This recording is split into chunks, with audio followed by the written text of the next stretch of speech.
Voilà, rebonsoir, on se retrouve après la vision du film de Marwar Sagnos, Who is Afraid of Ideology. Donc je suis avec Marwar Sagnos en duplex, avec qui on va discuter en compagnie de Natacha Petrechine-Bachelez, qui est curatrice et responsable de la programmation culturelle à la Cité internationale des arts. Voilà. Comme je disais tout à l'heure, c'était la première fois qu'on voyait ce film dont Marwa a terminé la troisième partie, je crois, en 2020. La première datait de 2017. C'est un projet qui a commencé en 2017. Je crois que Marwa tourne ou a comme projet de tourner une quatrième partie très bientôt. On va lui demander tout de suite. Et j'en profite pour lui demander aussi comment se construit ce projet donc au long cours, comme j'ai dit tout à l'heure. Est-ce que Marwa, dès le départ, tu avais l'idée d'un projet en plusieurs parties qui s'étendrait au fil des années? Donc, bonjour et bonsoir, je ne sais pas en fait, bonsoir Ce sera peut-être. bonsoir. Ouais. Ouais, merci de m'avoir invité et d'avoir projeté les trois parties du film. Voilà, quand j'ai commencé en 2017, en fait, j'avais commencé un petit peu avant et toute ma recherche avait commencé au moment où on avait traduit un texte de euh, Pelchin, qui est une guerrilla fighter, donc qui fait partie du mouvement des femmes kurdes. Et en fait, on avait traduit un de ces textes, et c'était en fait dans le cadre d'une exposition que Natacha et Nora Razian avaient produit à Beyrouth au musée Sursaut.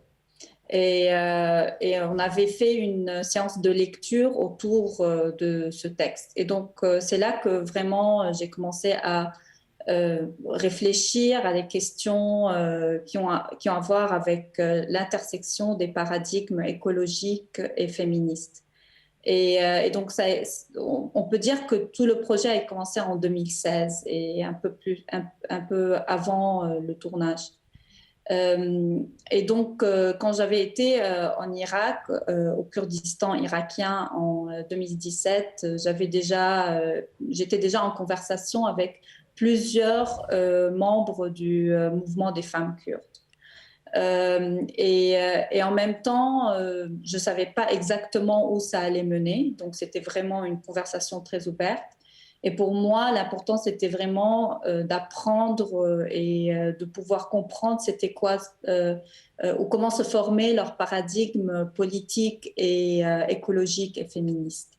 Donc voilà, c'était vraiment voilà, je m'étais lancée dans une recherche, mais je ne savais pas exactement où ça allait mener. Donc c'est comme ça que ça a commencé en 2017. Ouais.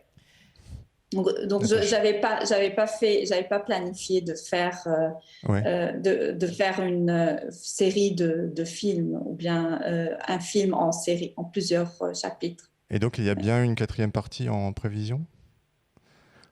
Oui, il y Ouais. a une quatrième partie en prévision et en fait, je voulais continuer de tourner enfin, c'était supposé être une continuation de la troisième partie. Ouais. Mais malheureusement, je ne pourrais pas retourner cette année à cause de la situation sanitaire. Et en fait, donc la quatrième partie sera autour voilà, d'un terrain se trouve au nord du Liban. Donc ça va prendre un petit détour voilà, on verra ce qui se passera après. Natacha? Oui, Marwa, bonsoir, bonjour. Je suis ravie de te voir et quel plaisir de voir cette trilogie ensemble. Tu nous as dit que c'est en fait la première fois dans un festival qu'on a cette chance de le voir un après l'autre, donc les trois parties ensemble. Et ce que je voulais d'abord te demander, c'est comment vas-tu ? Si tu peux nous dire, on a déjà entendu que tu as dû décaler la 4e partie, mais tu continues avec la recherche, puisque cette recherche, vu qu'on a travaillé nous deux ensemble depuis un moment, j'ai eu la chance de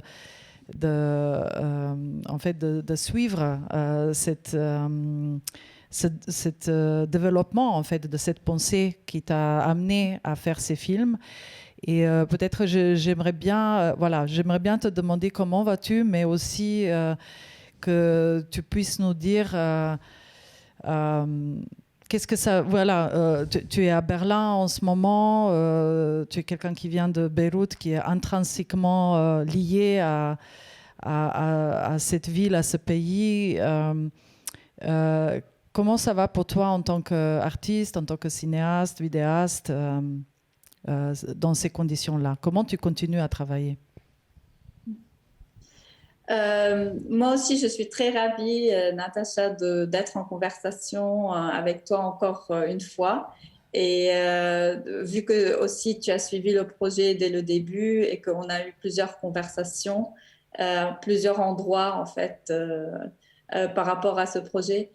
En fait, en ce moment, je suis à Berlin et voilà, depuis l'année dernière, je suis là, je ne bouge pas beaucoup. J'essaye de continuer à travailler, de continuer la recherche, de continuer le travail. Et comme tout le monde, en fait, on est vraiment dans une situation un petit peu bizarre où on continue tout. Et des fois, c'est vraiment à une vitesse assez rapide et accélérée, mais dans un monde digital comme là, comme maintenant, à travers Zoom. Et en même temps, on dirait qu'il y a une autre temporalité parallèle dans laquelle on vit, disons, physiquement, dans la vie où tout est vraiment calme et tout est fermé. Et donc, on essaie aussi de réfléchir avec plusieurs personnes qui sont ici, avec une communauté d'artistes et de gens de penseurs. On essaie de réfléchir à cette nouvelle réalité et aussi aux nouveaux moyens de production dans cette nouvelle réalité, parce que évidemment, ce qui était considéré avant comme les normes de production dans le monde de l'art, j'imagine aussi dans l'industrie cinéma, cinéma. Donc, je me dis que tout cela ne pourra pas continuer de la même manière. Et voilà, on essaie aussi de réfléchir à comment continuer, mais réfléchir vraiment à de nouveaux moyens et de nouvelles méthodes de production. Et bien sûr, toi-même, tu as réfléchi beaucoup à cette question du degrowth et slowing down, et donc ralentir la production et donner plus d'espace à ce qui n'est pas considéré comme production. Et je pense que c'est un moment où on est forcé de vraiment confronter cela. Et je pense que voilà, la situation et voilà, en ce moment, c'est vraiment ces questions-là qui sont au devant de toutes les concerns et de tous les soucis. Voilà. Merci. Peut-être ça nous évidemment ramène tout de suite au sujet de cette trilogie, en fait, où tu nous mets, comme Christian, on se disait tout à l'heure, en fait, on écoute ton propos qui est d'abord théorique, en quelque sorte, théorique, mais très ancré avec les questions de nature, de terre, de graines, transmission de savoir autour des questions de la terre, comment se nourrir, comment se protéger. donc tu déploies ça presque dans chaque début des 3 parties. Et puis tu nous fais face à une réalité que nous ne connaissons pas forcément de telle manière que tu as pu la découvrir toi et tu l'as pu en fait vivre. Donc ma question serait peut-être si tu peux voilà, de nous dire peut-être un peu comment, où est pour toi la place de ta recherche, de tes intérêts à toi, de tes curiosités ou de tes questions, et comment ces réalités de ces femmes que nous voyons soit dans le Kurdistan irakien, soit au Colombie, au Tomino, où tu as laissé en fait ces cas, ces vies, ces échanges affecter et infecter, disons, comme ça, ton propos théorique. Et comment ça s'est... Est-ce que ça est venu quelque chose qui est venu ensemble? Je sais, peut-être c'est intéressant de dire que en ce moment, tu écris ton doctorat à l'université, en fait, à l'Académie des Beaux-Arts à Vienne, dans le programme PhD in Practice. Et du coup, je suis toujours fascinée par cette notion d'artiste en tant que chercheur, puisque on est toujours curieuse de savoir en fait où sont les lignes de frottement entre la pratique et la théorie. Oui. En fait, c'est vraiment une question super importante parce que c'est toujours une question qui est vraiment au centre de la recherche et c'est vraiment le dynamisme de la recherche, ce qui produit la recherche. Et en fait, je voulais dire qu'au début, ce qui m'intriguait et ce qui me poussait à aller et à pouvoir être dans une situation où je peux apprendre où je peux voir des modèles et passer un peu de temps avec des communautés qui sont en train de réfléchir à une vie communale, donc communale ou en commun, voilà. Et pour moi, ce qui est super important aussi, c'est ça a toujours été une question très, très importante pour ma recherche, c'est la question de comment construire des structures communes. Et donc, j'ai vraiment une appréciation pour toutes les questions artistiques et les questions plus esthétiques, mais à la base de ma recherche et de mon, disons, mon désir mon désir d'aller, de chercher et de faire tout ce travail de recherche. C'est vraiment, à la base de ça, c'est vraiment réfléchir à des structures et réfléchir à construire des structures d'une manière différente. Donc, je pense que ça, c'était... j'avais besoin d'apprendre et de voir des pratiques différentes et de voir des pratiques qui sont en elles-mêmes en train assez radicales, disons, et qui ont des relations avec la terre et l'agriculture, la vie en commun, l'économie, la politique et la démocratie, d'une manière qui ont une relation assez radicale et qui propose une structure et une infrastructure différentes. Donc ça, c'était vraiment le premier drive, ou bien je ne sais pas comment on dit ça en français, mais... Peut-être désir. Désir, oui. Peut-être. La motivation. Oui, motivation, voilà, exactement. Donc, ça, c'était vraiment la motivation. Et en fait, c'est venu après 2015, où il y avait la crise de la poubelle au Liban. Et c'était vraiment un moment où on a réfléchi à ce que ça veut dire écologie et ce que ça veut dire vivre dans une ville où il y a une crise tellement énorme de poubelles. C'était vraiment le pic de cette crise. Et à ce moment-là, on était revenu à des écrits et à des théories et des philosophies écoféministes.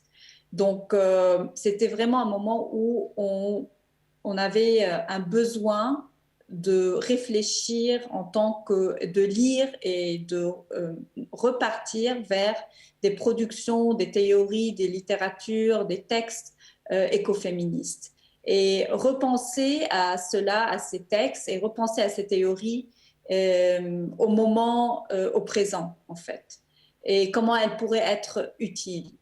Donc, je pense que voilà, la motivation, elle vient de ces endroits. Et bien sûr que je suis dans cette... je fais pas partie du mouvement. Donc, je suis vraiment quelqu'un qui vient de dehors. Donc, il y a vraiment une distance. Et ma position est, disons, assez claire, où je suis dans une position de quelqu'un qui écoute et de quelqu'un qui est en train d'apprendre. Et je suis là, je reste pour quelques semaines, c'est tout, ou bien le temps qui m'est permis de rester. Et je suis en train d'écouter, de lire et d'apprendre. Donc voilà, ça c'est un petit peu ma position. Et en même temps, je suis aussi quelqu'un qui est en train d'apprendre d'autres sources. Donc ça, ce n'est pas la seule source. Et j'essaie d'apporter aussi ces autres sources, comme j'ai dit, toute l'histoire des littératures écoféministes, etc., aussi pour échanger avec les membres du mouvement, par exemple. Donc voilà, donc il y a un échange, mais un échange qui est aussi basé sur un désir d'écouter et d'apprendre. Par exemple, la deuxième partie du film, elle se situe dans le village des femmes à Ginoir, au nord de la Syrie, donc à Rojava. Et là, j'ai pu rester un peu plus longtemps. Mais dans ce village, il y avait vraiment une question de la visibilité de la structure. Donc, la pratique de toutes les théories du mouvement était très visible dans le village, donc dans l'architecture, la manière de construire, la manière de planter, l'agriculture, la manière aussi de même manger en commun, utiliser voilà, les espaces communs. Tout cela était vraiment, ou même l'économie, comment l'argent est distribué, comment il y a, enfin, tout cela était vraiment très concret au village à Ginoir, au village des femmes. Donc, ça c'était un moment où j'avais aussi compris, et pour moi, c'était aussi une question très intéressante, c'est la question de la théorie et de la pratique. Question historique, mais je l'ai vraiment vu se concrétiser dans la relation entre la montagne, où les guérillas, elles vivent une vie plutôt, une vie de guerre, et là, au nord de la Syrie, où beaucoup d'idées qui sont sorties de la montagne et des moments de réflexion et de conversation dans la montagne, et qui sortent des femmes combattantes qui ont passé beaucoup de temps dans la montagne, donc dans la nature aussi, qui ont eu le temps de réfléchir à cette relation avec la nature. Et toutes ces idées-là été vraiment mise en pratique au village au nord de la Syrie. Donc pour moi aussi, c'était une question très intéressante de cette relation très dialectique entre la pratique et la théorie. Et bien sûr, la théorie, en fait, les idées politiques et l'idéologie, très souvent, elles marchent pas dans la pratique. Donc, il y a beaucoup de clash aussi. Et c'est un conflit permanent. Et c'est comme ça que les choses se constituent. C'est à travers ce conflit. Et pour moi, c'était vraiment être au centre de la question politique, de comment, en fait, ce conflit, il est au centre de la question politique. Donc voilà, je ne sais pas si j'ai répondu ou bien je suis partie un peu. Non, c'était très bien. Mais justement, quand tu dis que tu te nourris de tout ce qui est autour de toi, moi je ressens ça aussi par rapport à ton parcours, certainement dans l'art contemporain aussi, où j'ai l'impression que tu apportes énormément de choses d'un point de vue formel qu'on n'a pas l'habitude de voir aussi dans le documentaire en général. Donc il y a ça d'une part.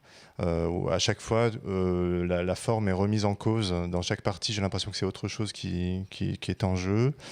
Et de la même manière, j'ai l'impression que les nouvelles expériences que tu filmes nourrissent aussi de nouvelles expériences cinématographiques. En fait. C'est-à-dire que l'un ne va pas sans l'autre. Et c'est vrai que c'est rare, je trouve ça assez rare finalement dans le cinéma documentaire qu'on retrouve une forme qui est en adéquation avec les choses qui sont filmées. Je trouve que vraiment là tout s'imbrique de manière très, très forte et que on a l'impression que tu es en constante recherche en fait effectivement à la fois d'une forme nouvelle et comment dire, et culturellement et socialement de choses nouvelles à filmer et tout ça va dans le même sens. Oui, en fait, je pense que la forme s'impose. Par exemple, dans la deuxième partie, je pense que j'étais presque obligée de rentrer dans un langage documentaire plus classique. Et c'était devenu un peu un document. Et j'étais très mal à l'aise avec cela. Parce que je ne viens pas du tout de ce monde-là du documentaire. Et en même temps, je me disais qu'il n'y a pas une autre forme qui pourrait transmettre l'urgence et la fragilité de ce village-là. Parce que c'est un village qui est aussi situé à 7 km de la frontière avec la Turquie. Et un an plus tard, donc en 2019, il y a eu l'invasion de l'armée turque. Donc, et ils ont dû quitter le village. Bien, maintenant, ils sont retournés au village. Mais je veux dire que la situation est très précaire. Et bien que cette forme de village et de vie en commun est extrêmement radicale, leur situation, leur survie est précaire. Et je me demandais comment vraiment... c'était vraiment pour moi super important de documenter ce moment et cette expérimentation et cette expérience qu'ils étaient en train de faire à travers ce village. Donc pour moi, la forme s'est imposée. Et bien sûr, j'essaye de la réfuter dans la troisième partie parce que, comme j'ai dit, j'ai aussi beaucoup de questions sur le langage documentaire. Et donc, voilà, dans la troisième partie, j'essaye de la réfléchir et j'essaye de mettre les choses en question. Et voilà, oui. Vu que nous venons vers la troisième partie, mais ce que je voulais peut-être évoquer et ce qui m'a semblé d'une évidence assez forte, c'est la présence de la mort en fait. Dans Who is Afraid of Ideology, la mort, elle est présente tout le temps. Et c'est quelque chose qui est évoqué de manière très subtile, mais aussi de manière très concrète. Je veux dire subtile, évidemment, parce que tu en parles peut-être plus toi-même dans la troisième partie, quand tu commences à faire cette chimie de la relation entre le corps qui est posé sur le sol et qui va se dégrader, et qu'est-ce qui se passe avec l'osmose de différentes cellules, bactéries, fungi, tout ce microsystème-là qui se passe en fait au moment de la mort d'un sujet humain ou non humain. Et puis tu nous mènes, surtout dans la troisième partie, tu nous mènes jusqu'à une sorte de climax vers la fin où on sait que Marina, elle est morte, elle était tuée. Mais cette mort-là, elle est présente évidemment avec les combattantes dans la première partie, et puis dans la deuxième partie de manière moins... parce qu'on suit ce mouvement de la vie dans un village, mais les combattantes, elles reviennent quand il y a la fête. On sait que qu'on n'est pas loin des frontières de là où les choses se passent. Et du coup, voilà, cette question de ce cycle naturel, disons, qui est aussi là chez les plantes, qui est là dans la terre. Comment tu vois ce rapport entre cette présence-là, présence-absence, et le titre lui-même, Who is Afraid of Ideology, qui est quelque chose que tu poses de manière très politique. Tu viens de parler, ces femmes, ce qu'elles font, c'est de la politique finalement. C'est une politique très radicale. Donc, est-ce qu'une manière d'en parler, c'est aussi de recentrer cette présence de la mort, disons, dans nos idéologies à nous? Je me pose la question. Oui, je pense ce que tu as dit est très précis. Et en fait, je me demandais aussi où est la place du deuil dans tout cela. Parce qu'en tant que combattante et en tant que militante et en tant qu'activiste, il y a souvent un oubli du deuil dans le discours. Il y a souvent le deuil est marginalisé, disons. Parce que le mouvement de la lutte est plus fort et il faut continuer. Donc, j'étais vraiment en train de réfléchir à comment donner un espace et ouvrir un peu l'espace pour cette question du deuil. Parce qu'en même temps, à côté de la lutte, il y a toujours le deuil et il y a toujours quelque chose de très tragique et de très aussi qui fait mal. Donc, il y a une souffrance. Et à mon avis, cette souffrance, elle n'apparaît pas toujours dans les discours politiques où elle est réprimée. Et voilà, donc pour moi, c'était très important de pouvoir réfléchir à cet espace du deuil. Et le deuil, on le voit vraiment dans la terre, dans le territoire pour lequel ces femmes sont en train de lutter. Donc, elles sont en train de lutter pour quelque chose qu'elles connaissent très, très bien. Donc, il y a un savoir. Elles connaissent les plantes, elles connaissent les changements, je ne sais pas, de la biosphère, des changements climatiques, les changements... elles connaissent vraiment les détails de ce territoire dans sa totalité. Et on dirait même que leur lutte, c'est une lutte parce qu'il y a cette connaissance, parce qu'il y a vraiment une connaissance très profonde. Et donc, c'est une lutte pour la connaissance aussi, pour pouvoir avoir, dans le futur, pouvoir transmettre cette connaissance à de nouvelles générations. Et donc, voilà, c'est une lutte qui est vraiment très centrée, disons, sur le savoir. Et c'est un savoir intime. Et donc,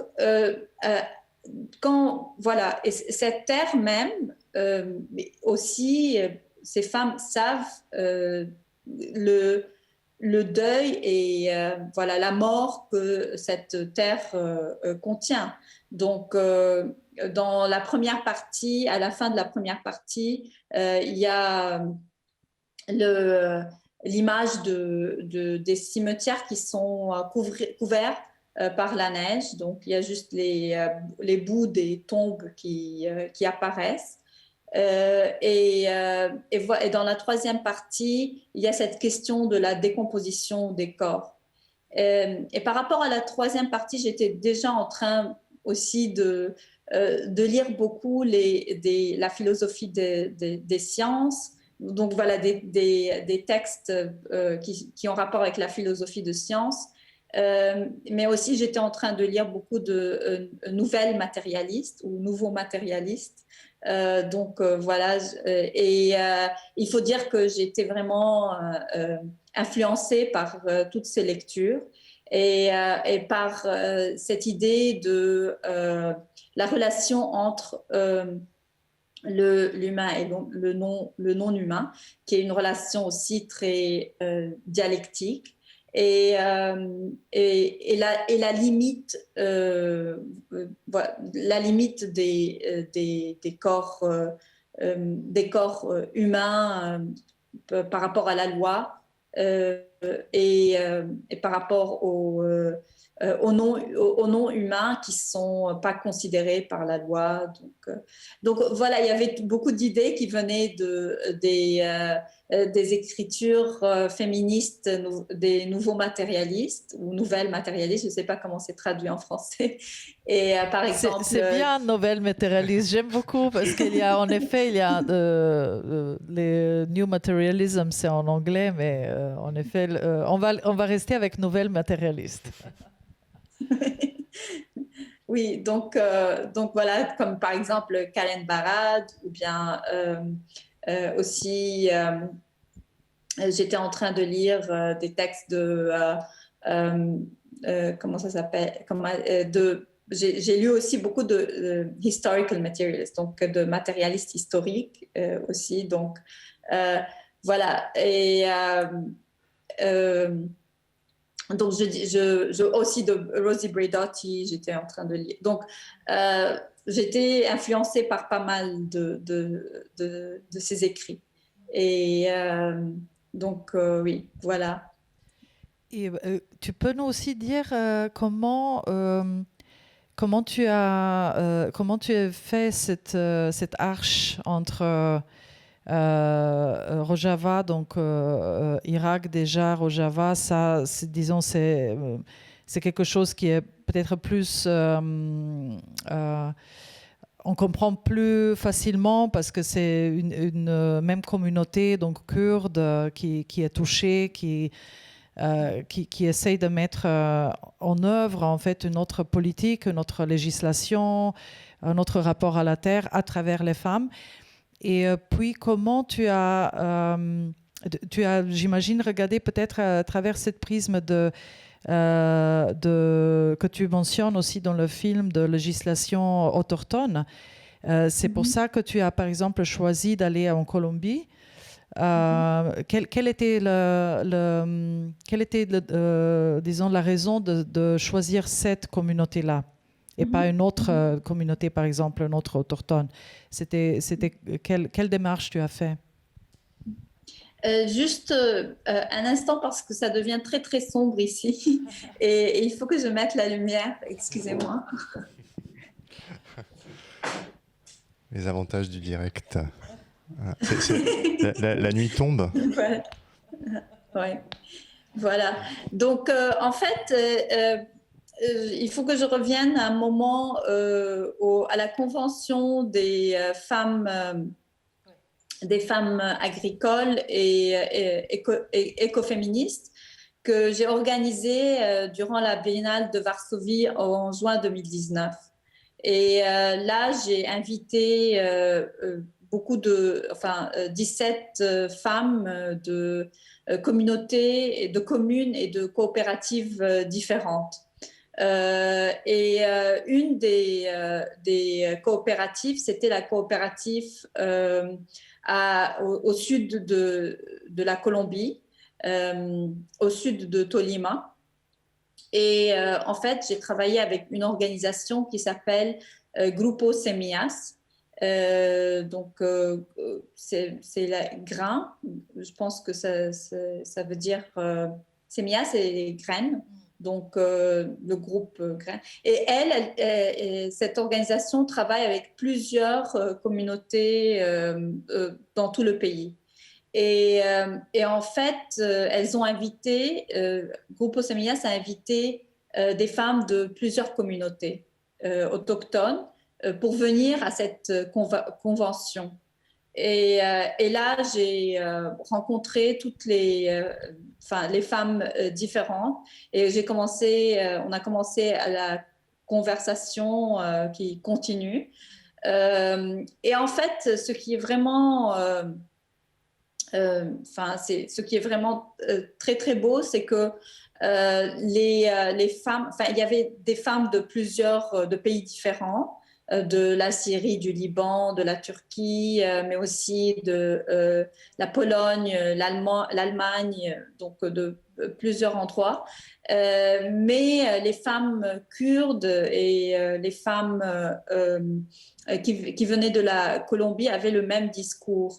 Et c'était vraiment un discours basé sur l'idée de comment on pourrait se débarrasser, ou comment on pourrait oui, je ne sais pas comment on dit vraiment, peut-être se débarrasser de la propriété privée. Donc ça, c'était vraiment à la base du discours.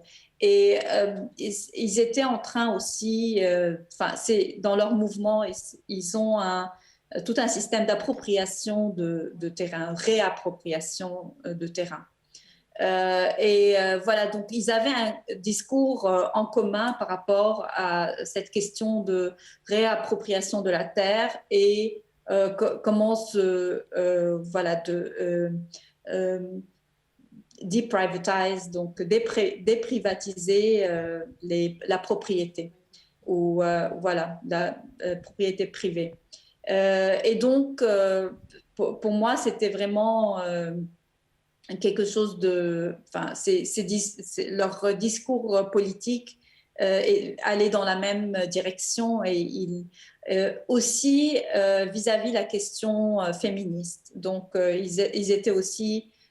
ils avaient les mêmes intersectionnalités entre les discours de propriété, les discours de travail, discours par rapport à l'écologie, par rapport à la terre. Donc, pour moi, c'était vraiment une continuation des mêmes idées. Moi, j'aurais voulu revenir sur ce que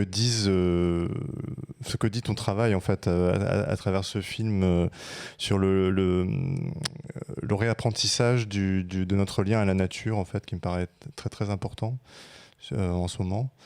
Et je voulais savoir comment tu voyais en fait le lien entre donc ça fait beaucoup de liens, mais le lien entre ce lien à la nature et comment ce lien à la nature peut être une réponse aux problèmes sociaux et la manière d'aller vers une nouvelle société, en particulier sur une éventuelle sortie du capitalisme et du patriarcat, on va dire.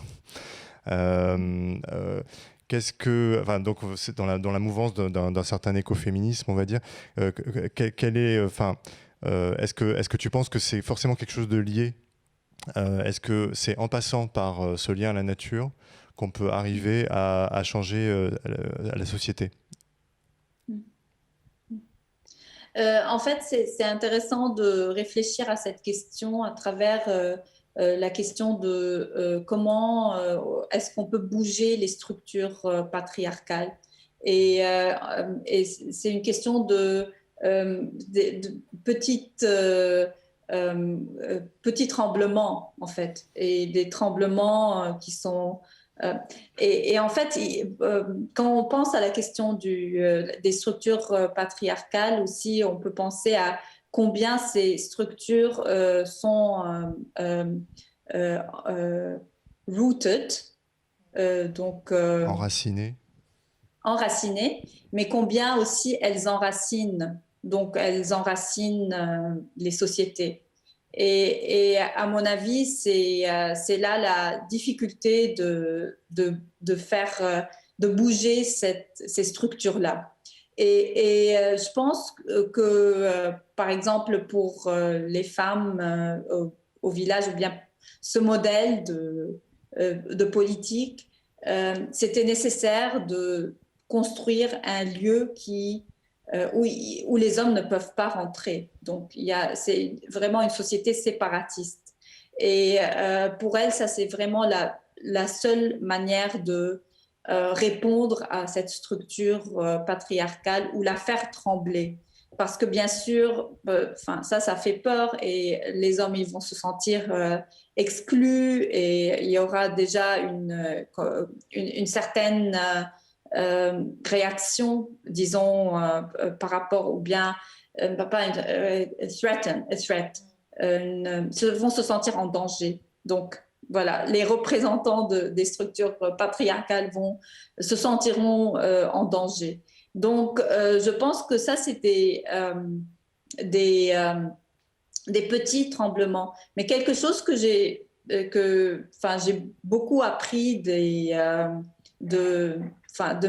mes conversations avec toutes ces femmes, c'est qu'il y a une conscience très, très claire c'est une conscience que peut-être le féminisme libéral, disons, a complètement effacée, mais c'est une conscience que ces luttes sont historiques et l'historicité de ces luttes.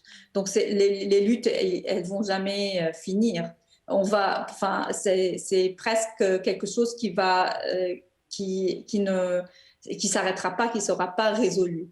Donc ça, on est dans un mouvement historique, on est toujours dans une lutte et on ne pourra pas résoudre ces luttes. Ce qu'on fait, c'est vraiment, à chaque fois, on donne un coup un peu plus fort. Donc, moi, ça, c'était vraiment pour moi quelque chose que j'ai vraiment appris de ces femmes, parce que quand on commence à penser de cette manière aussi, on est moins fatigué. On est moins fatigué quand il y a des défaites.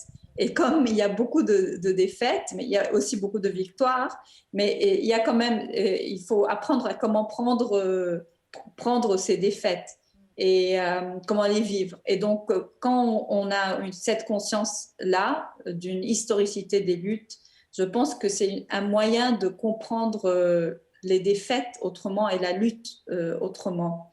Et voilà. Et donc, je pense que ça, c'était assez important pour moi.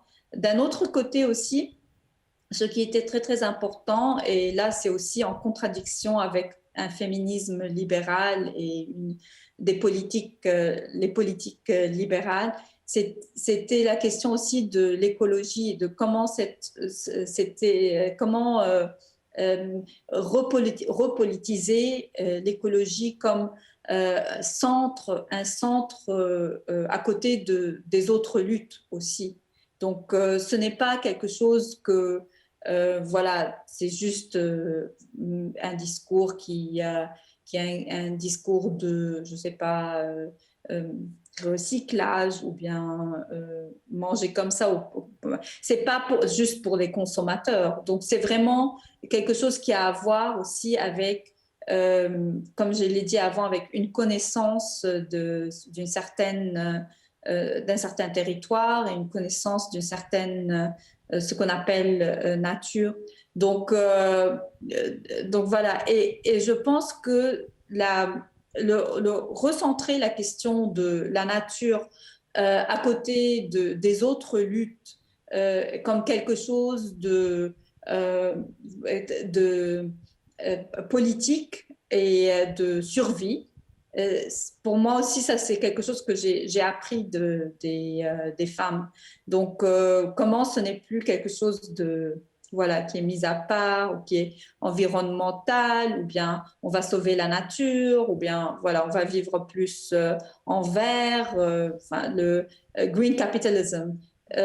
Mais en fait, c'est quelque chose qui est au centre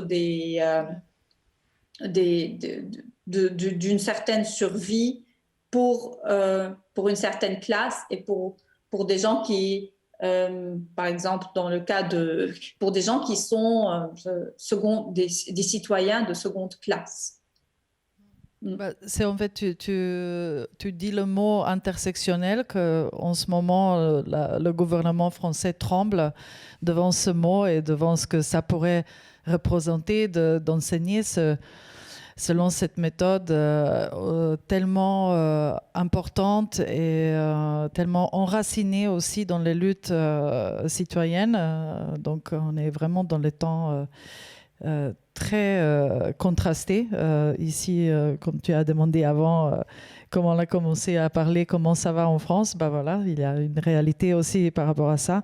Donc du coup, ça me semble très important en fait de rester avec ce mot-là. Quand on parle de ces luttes-là des femmes que tu as, que tu suis et que tu en fait, à travers ces films, tu nous permets de savoir leur nom, de savoir ce qu'elles font, comment elles font, parce que c'est pas quelque chose qui circule comme information, qu'il y a c'était l'année dernière, c'était un chiffre effrayant des militantes et militants autochtones qui ont été tués à cause justement juste à cause de la lutte pour préserver et de travailler avec leur terre qui leur appartient.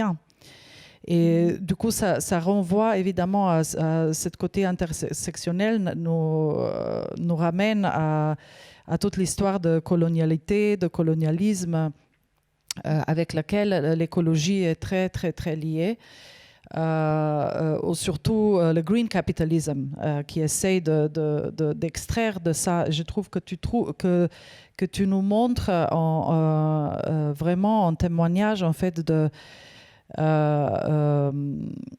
comment c'est possible de vouloir mourir pour préserver, faire transmettre ce savoir qui est en même temps le savoir que nous cherchons comme la réponse à nos problèmes ici dans le premier monde, dans le nord global, et que nous cherchons, ou que les chercheurs, disons, de Global North, donc de Nord global, vont toujours à l'encontre des communautés autochtones pour extraire le savoir, selon leurs lois. Donc selon la loi de copyright, selon la loi de propriété privée, qui sont les lois coloniales. Donc du coup, je trouve que c'est ce qu'on a touché au début, le besoin de décroissance qui a été vraiment aigu pendant et qui dure maintenant pendant la situation sanitaire dans laquelle, pour une première fois, le Global North vit ensemble, tandis que les autres communautés ont toujours vécu dans un état de crise. Ça me semble d'autant plus d'importance, et je te remercie vraiment de ta détermination de vouloir d'abord de les convaincre, ces femmes, de se poser devant la caméra. C'est pas évident pour elles de montrer leur visage.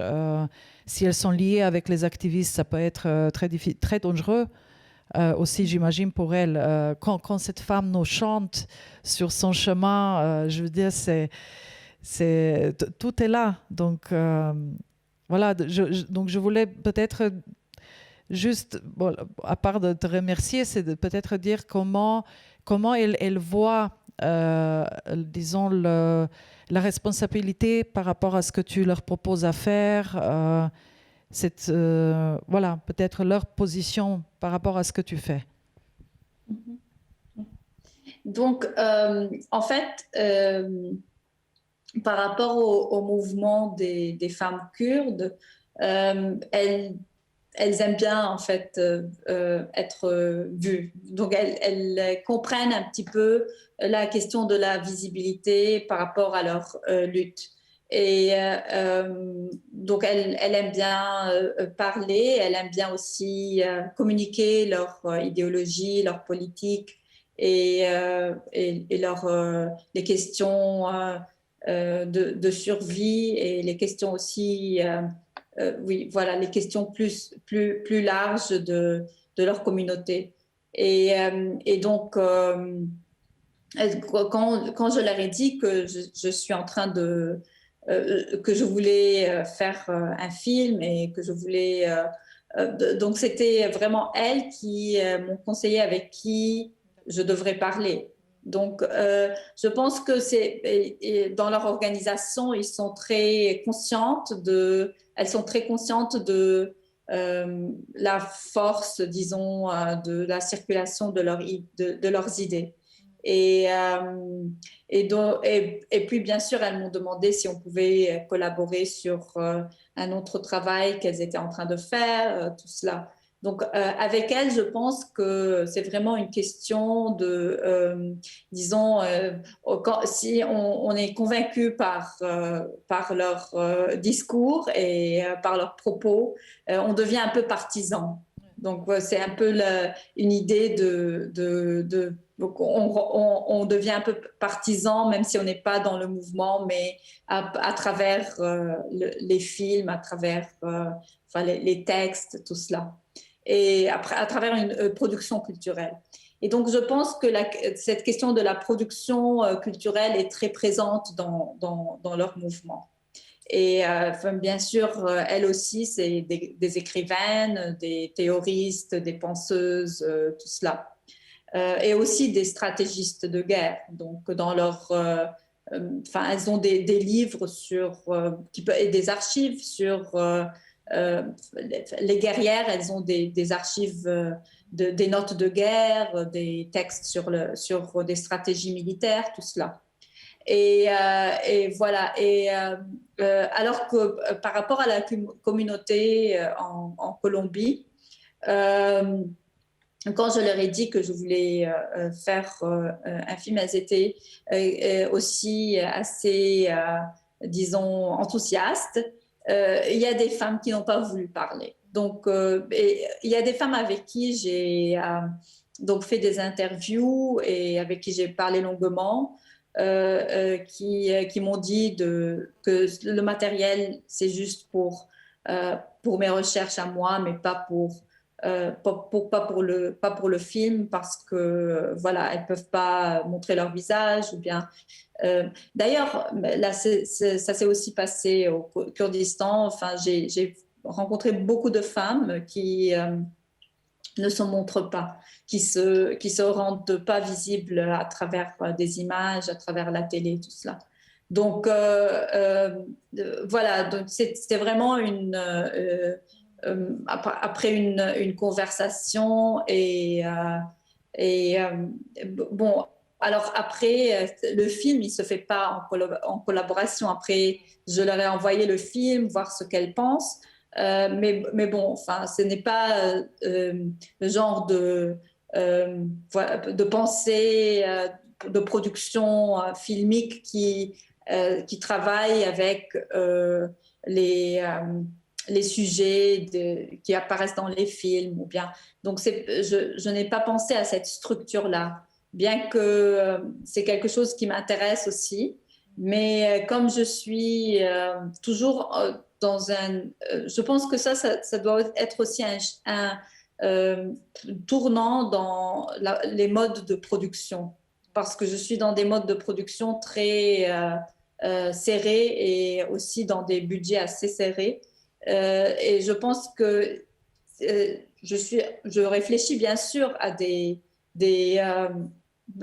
moyens de produire autrement, bien sûr. Donc, je pense que ça pourrait venir dans dans